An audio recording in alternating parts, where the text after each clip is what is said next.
Kalian pasti inget kan aksi Agustus 2025 yang besar banget itu? Tahu nggak, sampai sekarang masih ada 703 demonstran yang ditahan terkait aksi tersebut. Gila, 703. Data ini dirilis oleh tim pencari fakta. Mereka juga nyebutin bahwa ada total 6.719 orang yang ditangkap selama Prahara Agustus itu. Dan penangkapan ini jadi yang terbesar sejak reformasi 98. Anehnya, isu sebesar ini nyaris gak dibicarain lagi. Media sepi, pejabat diam, publik lupa. Bahkan Sahroni udah balik lagi jadi wakil ketua Komisi 3 DPR. Padahal angka tadi bukan sekedar data, itu cerminan bagaimana negara memperlakukan kritik rakyat. Sebagian besar yang ditahan bukan provokator, tapi aktivis mahasiswa, pelajar, bahkan warga biasa yang aktif di media sosial. Ada yang ditangkap bukan karena turun ke jalan, tapi hanya karena repost konten aksi. Dan di titik ini, kita harus sadar bahwa ketika kritik dibalas dengan penangkapan, itu artinya ada yang keliru dari cara negara memperlakukan warganya. Tugas hukum harusnya melindungi, bukan membungkam. Bahaya paling besar bukan cuma 703 orang yang masih ditahan, tapi jutaan orang yang akhirnya memilih diam. Karena pelan-pelan kita diajarin bahwa bicara itu beresiko, dan berkritik itu adalah ancaman.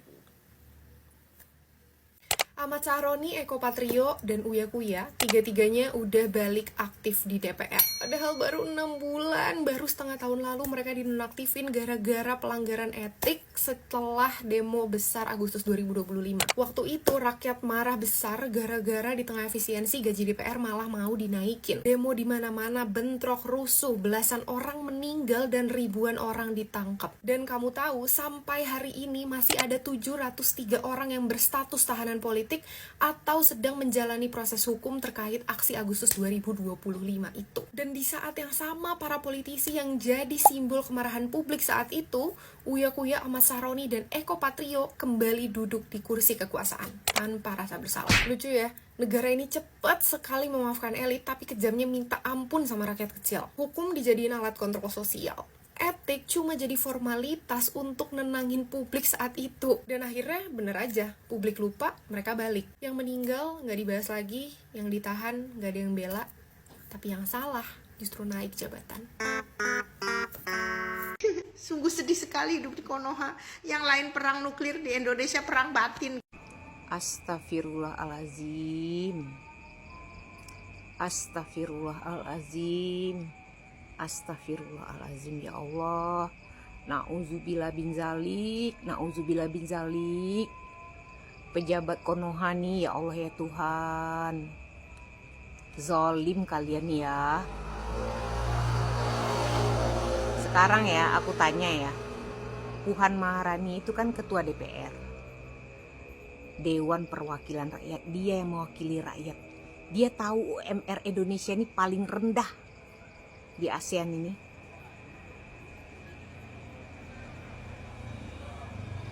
Ya kan? Gaji kalian aja 70 kali UMR Indonesia. Sekarang turunin aja UMR kalian itu, gaji kalian itu menjadi 3 kali UMR Indonesia aja gitu. Biar kalian bisa merasakan penderitaan rakyat. Udah tahu THR UMR Indonesia, THR swasta itu kecil gitu loh. Paling kecil, gaji kalian paling besar di dunia. Pakai otak kalian, pakai nalar kalian, pakai logika kalian, cerdas dikit. Kalian mau cekek rakyat. Mana? Kalian kan menginspirasi rakyat. Hah? Gaji untuk inspirasi rakyat aja sampai 280 juta, berapa? Untuk apa Mas Sahroni itu masuk ke anggota DPR lagi? Untuk apa kalau dia tidak memperjuangkan rakyat? Untuk apa guna DPR di seluruh Indonesia ini, ha? Udah 80 tahun kalian berdiri, tidak ada ya niat kalian untuk membantu rakyat, mensejahterakan rakyat. Ini malah mencekik rakyat. Gila kalian. Zolim kalian. Harta kalian tuh udah miliaran, ratusan triliunan. Memang kalian gak punya otak ya? Aduh, udah gak jalan lagi nalar kalian ya. Hah? UMR kalian tuh 70 kali UMR seluruh dunia gitu loh. Di Swedia aja 3 kali UMR di negara itu. UMR orang tuh tinggi-tinggi gitu. Gajinya ratusan juta, puluhan juta, 80 jutaan. Ini cuma 3, astagfirullahalazim. Kalian potong lagi untuk pajak. Malu nggak kalian? Telanjang aja kalian. kalian aja di DPR nggak bayar pajak. Jangan asal ngebacot ya. DPR nggak bayar pajak, bayar sama kalian pajak itu. Jangan dibebankan ke rakyat. Menteri nggak bayar pajak. Semua pejabat tuh nggak bayar pajak. Enak banget kalian ngambil-ngambil. Itu namanya zolim. Kalian punya harta banyak, akhirnya kalian masuk neraka. Karena apa? Kalian motong harta itu haram. Karena rakyat nggak ikhlas. Siapa lagi yang mau nolong rakyat? DPR nggak mau nolong rakyat. Jangan harap ya tahun depan muka-muka di DPR itu kembali kalian bertugas. Sudah itu ya anggota yang udah korupsi ya, mereka terlibat dalam kasus korupsi, nggak ada lagi hak kalian untuk menjadi anggota Dewan Perwakilan Rakyat. Parah negeri ini ya. Bagaimana bangsa ini mau maju? Bagaimana Indonesia ini inovasi menjadi modern?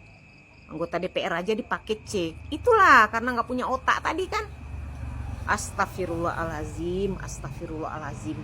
Ya, bisa-bisa di Jakarta tuh nanti ya di Dewan Perwakilan Rakyat di gedung itu tsunami nanti. Habis kalian nanti. Orang udah mau lebaran, gaji UMR swasta itu kecil. Kalian potong tuh bayar pajak. Kalian aja nggak bayar pajak, punya malu nggak kalian? Rakyat Indonesia ya, udah saatnya kalian itu melawan ya.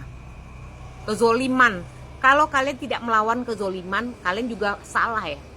Di Al-Quran itu kita harus melawan orang-orang zolim. Itu diperintahkan, lihat aja di surat Al-Baqarah. Ini pejabatnya nggak punya otak ya. Masalah MBG juga Menteri Agamanya bilang diambil dari zakat. Otak nggak nalar lagi. Udah tahu zakat itu untuk fakir miskin, untuk yatim piatu, untuk membantu rakyat jelata gitu. Rakyat yang menderita. Kenapa? Pemerintahnya nggak mau membantu rakyat. Contohnya ini nah. Otak kalian nggak nalar. Kalian aja nggak bayar pajak. Kalian ambil lagi dari THR pegawai swasta. Rusak kalian ya. UMR Indonesia tuh paling rendah ya di seluruh dunia. Termasuk yang terendah di seluruh dunia. Gaji kalian paling tinggi di seluruh dunia. Punya malu nggak? Buat apa kalian punya prestasi gaji besar? Ya, tunjangan ini, tunjangan itu, mengaspirasi rakyat. Mana kalian mengaspirasi rakyat? Kalian tuh mencekik. Lama-lama negara kalian ini hancur loh. Akibat keserakahan pemimpin. Kalian nggak bisa menangani ekonomi di Indonesia. Makanya MBG itu dihapuskan. Biar nggak ngambil dana sana sini. Udah bangkrut negara ini gara-gara MBG. Kemana-mana kalian potong lagi pajak. Nanti rakyat Indonesia nggak mau bayar pajak. Kalian nggak punya gaji. Udah tahu rakyat Indonesia udah bayar pajak untuk gaji kalian. Masih kalian potong. Memang kalian ini nggak punya otak. Zolim kalian ini. Astagfirullahalazim. Nggak malu kalian sama Tuhan ya. Astagfirullahalazim. Na'udzubillah bin zalik. Akan terjadi bencana besar di Indonesia ini kalau pemimpinnya zolim.